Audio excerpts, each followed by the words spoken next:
Today we're doing the Mitsy Kit DIY face mask with ear loops. Take one of your long strips and lace it through your needle. Find your tactile holes along the top border of your long side of your fabric and start in one corner, going top down through the fabric, and then proceed going up and down through the subsequent holes, either right to left or left to right, to make this pretty running stitch. When you come up through your last hole, you want to make sure that your tails are even. You can pull on the running stitches and pull your lacing through either right to left to make that even. Next, lace one of your short fleece ribbons, and you're going to do the running stitch on one of the short sides of your fabric. You're going to go up and down again, starting top down in the hole right underneath your long strip just laced, and go up and down until you come to the other side. Don't forget the center hole that is right beneath the intersection of your fabric. Once you've laced the short sides, again, make sure your tails are about even on either side, and you're going to pull the tails together and tie a knot.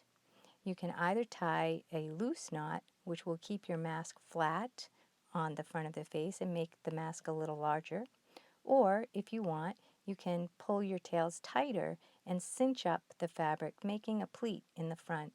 This will make it a little smaller as well. And then tie your knots again, making sure that the two knots are facing you.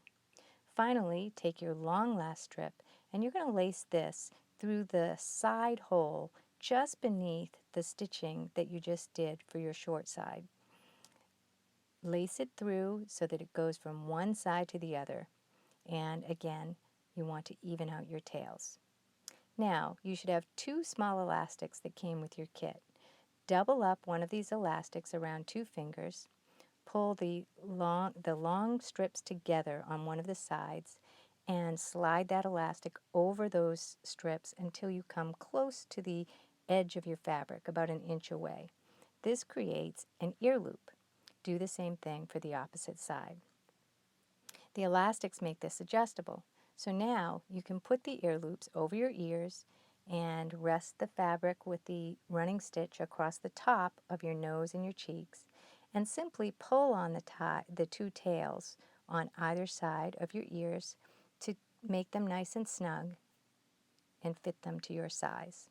Finally, remove the mask gently so you're not disturbing where you have placed your elastics, and you're going to tie some knots just below those elastics to keep it in place.